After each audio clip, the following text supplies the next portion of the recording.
People find out that I help plan Walt Disney World vacations, and often they talk about how their first Walt Disney World experience was not the best. It's usually one end of the spectrum or the other. They had a really, really bad time, or they had a really, really great time, and usually there's not a whole lot that are in the middle. For the people that don't enjoy their first trip to Walt Disney World, there's usually a common theme. It's not that they didn't plan, it's that they planned the wrong way.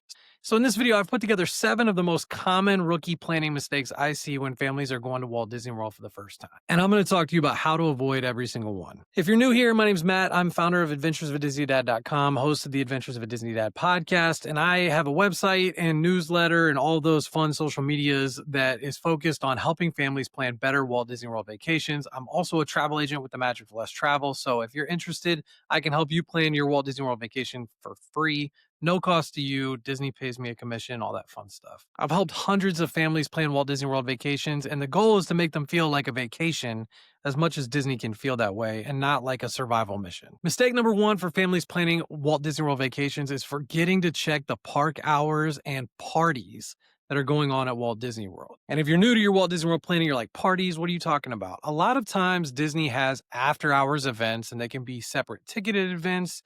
They can be corporate events. They can be after hours events. There's all kinds of different things that Walt Disney World has going on.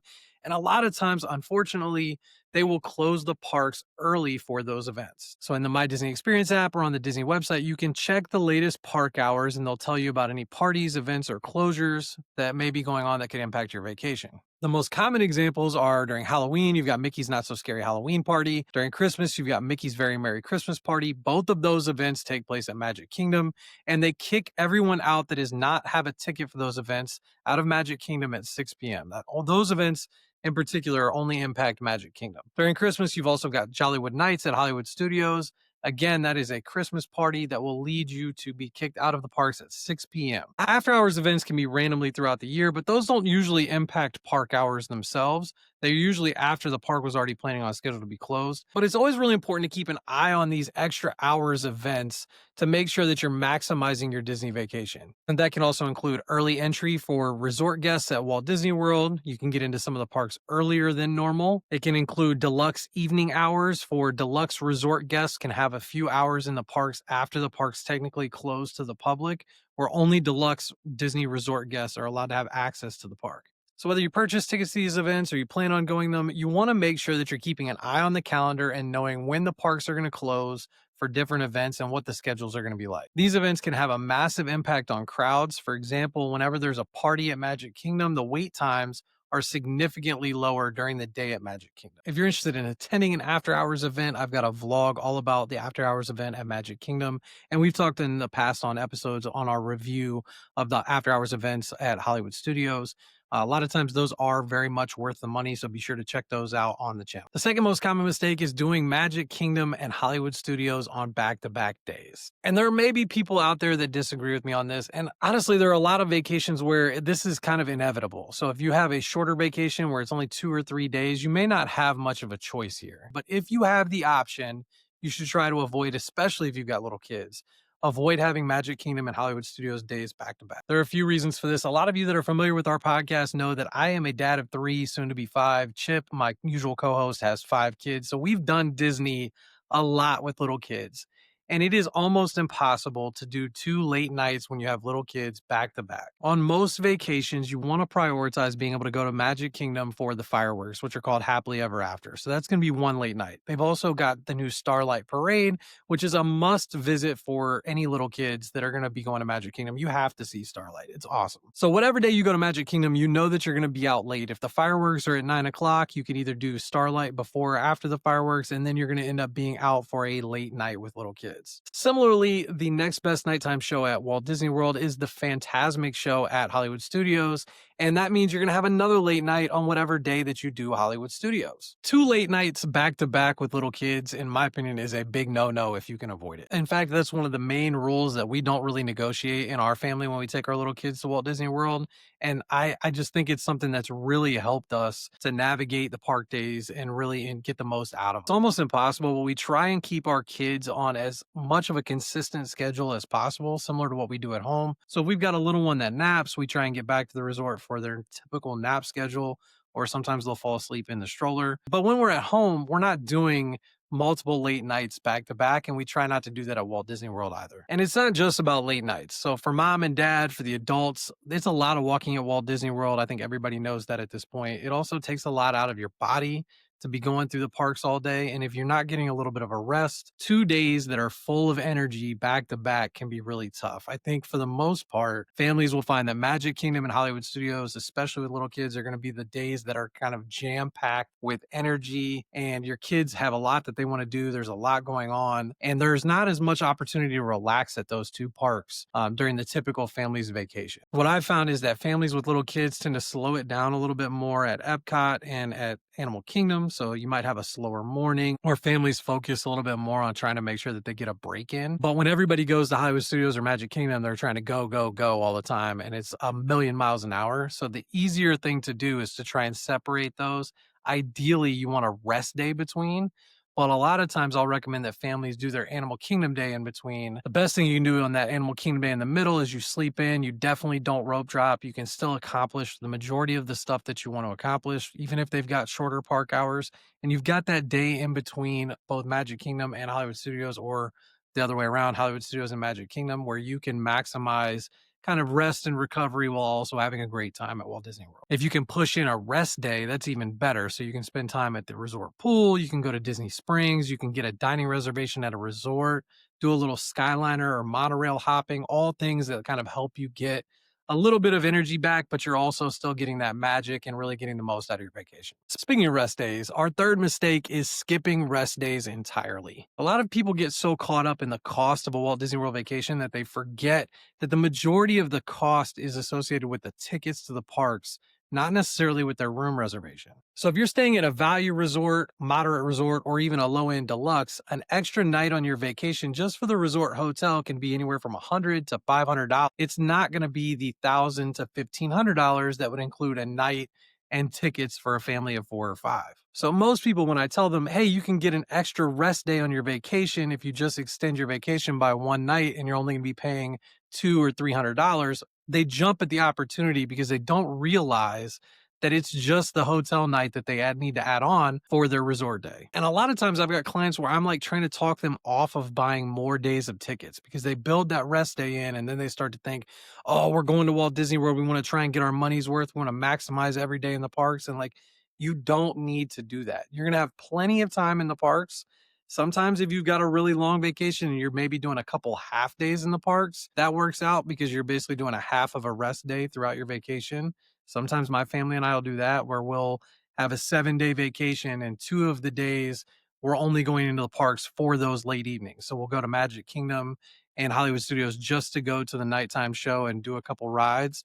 But the entirety of the day we're spending at the resort pool. What's important is trying to make sure that your family and your kids get an opportunity to rest and recover, stay on the same kind of schedule that they normally are, and pace yourselves. Number 4 is forgetting that dining reservations can absolutely wreck your ideal schedule for your Walt Disney World vacation. A lot of dining reservations can be really hard to get. So if you've got to get Space 220 or you want to get Cinderella's Royal Table, those can dictate your schedule in terms of what parks you're going to be in, because for Space 220, you have to be in Epcot the day that you get the reservation, and it may only be available 1 or 2 days of your vacation. Similarly, a lot of people want to make dining reservations at resorts that they're not staying at, and then they forget that you have to have transportation to get there. That transportation can take up an hour or even 2 hours of your park day because you don't have a resort that's really located towards that dining reservation, and it can take up a lot of your vacation.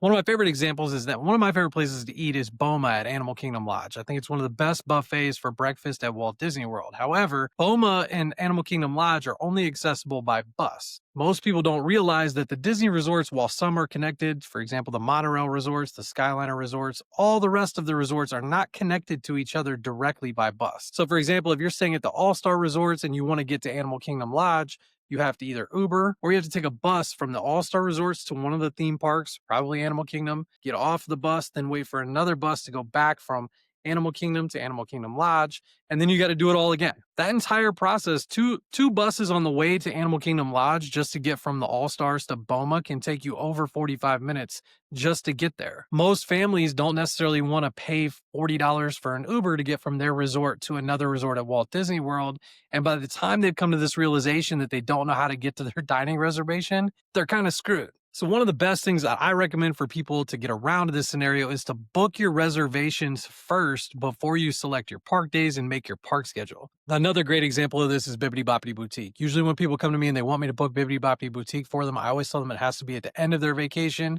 There's only going to be one or two slots available. So, whatever it is that I get, that day you're going to Magic Kingdom because we don't have any other option. So, wait to select your park days until after you booked your dining and experience reservations, and always be sure to think about how those reservations are impacting your transportation and other parts of your vacation before you set anything in stone. Mistake number 5 might be the one that is the most controversial because there are a lot of families that swear by rope drop. But I am telling you, rope dropping with little kids after staying up late the night before is a terrible idea for the majority of families. I've already talked about how the nighttime shows can impact your late nights at Walt Disney World with little kids. But what's always really surprising to me are the families that are up at 6:30 the next morning and in the cafeteria of their resort trying to force their kids down to rope drop because they want to check all the boxes off on their Walt Disney World list. You do not have to rope drop to have a great vacation at Walt Disney World. And in fact, the majority of the time, my family and I, we don't rope drop at all. If you've listened to this podcast before, Chip's family is a rope drop family. My family is not a rope drop family. Have I done it? Of course, I've done it a bunch. I've experienced it. I can give a lot of great advice about it. But I'm telling you, it's not something that we typically enjoy doing. We like to sleep in and kind of get a slower start to the morning. But it is vital to make sure that you get that rest and energy the day after a late night. If you want to build in rope drop days in your vacation, I'm all for it. I support it, but make sure that you're doing it strategically and when it makes the most sense. Forcing your kids to do rope drop just to get one extra ride in or maybe two extra rides in is not going to be worth it in the long run when they're hangry and tired and they're really uncomfortable and everybody's kind of mad at each other at like 4 p.m. in the afternoon, which is inevitably when the the Disney, withdrawal and that wall kind of starts to hit. Unless your entire family is powered by Joffrey's or Starbucks and adrenaline, it's the trade-off is just not worth it. Mistake number 6 for those that like have been to Walt Disney World may seem a little crazy because if you spend any time online, you understand how much people talk about how tiring it is. But people inevitably always underestimate how tiring a Walt Disney World day is. And parents often also think that like only the toddlers and only the kids are going to be the ones that get exhausted. Grandma and grandpa are not built for 12 to 13-mile walking days for 4 days straight. Okay. It's just not something that makes a whole lot of sense. The parents get tired, dads get tired. Like you're carrying all the bags, you're pushing the strollers, you're hot, like all of it. And people still, no matter how many times they see things on the internet about it, they still inevitably think, like we'll be able to power through, we'll be able to push through or whatever. And like they underestimate exactly how tired they're going to be. The beautiful thing is that there's easy fixes to this. We've already talked about some examples, not doing early mornings after late nights, making sure you try and build in a rest day, trying to have a lower, slower paced morning for your park days. But there are also great built in opportunities in the parks to slow your day down. You can get slow moving rides that are in the dark in the air conditioning. You can make sure you check out different shows where you're sitting down for 20 or 30 minutes to relax. Making sure you're building in one table service dining reservation so everybody's sitting down together for an hour or so in the air conditioning to kind of rest and recuperate. These are where like the people mover is my favorite ride. So you're going to be able to get 12 minutes. It's not in the air conditioning. I wish it was, but you're 12 minutes going around Magic Kingdom, sitting down that you can just relax with your family and kind of take everything in a little bit. There's plenty of other rides and shows that are like that. The Festival of the Lion King at Animal Kingdom, Carousel of Progress, Spaceship Earth, Living with the Land. These are all rides that like they're not the e-ticket attractions that everybody prioritizes. They're not usually at the top of the list of the boxes everybody wants to check, but they're really important for your vacation because they give everybody a chance to kind of sit down, rest and hang out, and the wait times aren't usually ridiculous.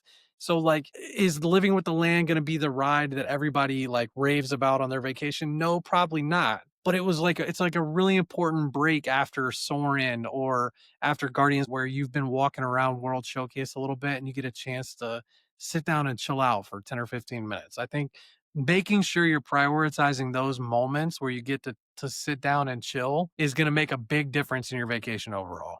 And if you've been to Disney once, twice, 2 or 3 times or more, make sure you leave a comment and let me know which of those slow rides is the ones that you prioritize so that you can get an extra little bit of a break during your vacation.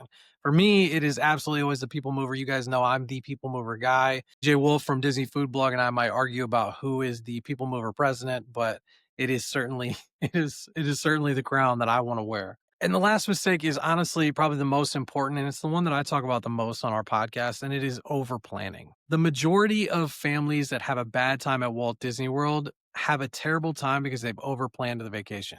They're treating it more like a military operation where every 15 minutes they're trying to make sure they're staying on schedule. They're getting bathroom breaks right when they said, they're eating right when they said, they're hitting all of these specific rides and character meets, and they're making sure that they don't have any room for relaxation. What I call dilly dallying a little bit. Like you've got to have a little bit of room for magic, like the random face painting experience. Or for me and my family, dad needs a minute to be able to get bacon on a stick. All right. Like if we're in Frontierland, I'm not racing to get Tiana's Bioadventure without getting the bacon on a stick at the little kiosk there. Okay. So like you got to have room for those moments.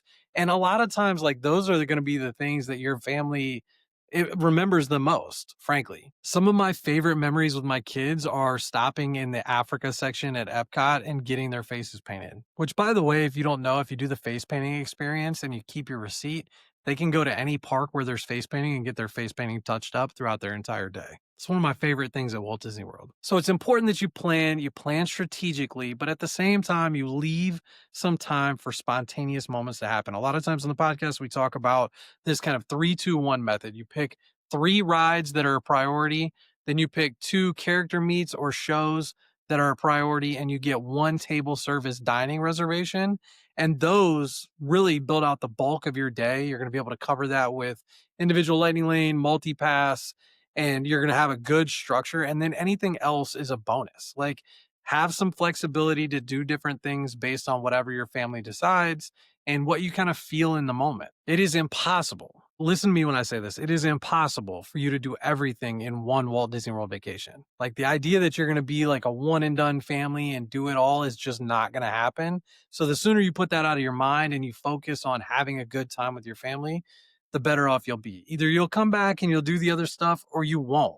But most important, this single vacation, you're not going to be able to pack it all into one. If you focus on avoiding these mistakes, I promise you are going to have a better Walt Disney World vacation. If you would like my help, I am completely free to help you plan a dream Walt Disney World vacation. I book your dining reservations. I book your multi-pass. I handle all the things. The only things I don't handle are flights. And I am, again, completely free to help you plan your Walt Disney World vacation. If you'd like to get that process started, click the link in the show notes to get a quote. And if you're planning on your own, I've got a ton of free resources here on the channel, on the podcast, and also on our website, adventuresofadisneydad.com. So be sure to check those out. A link to join the newsletter to stay up to date weekly on what's going on in the parks is going to be in the show notes as well. Plan smart, not perfect, and I will see you in the parks.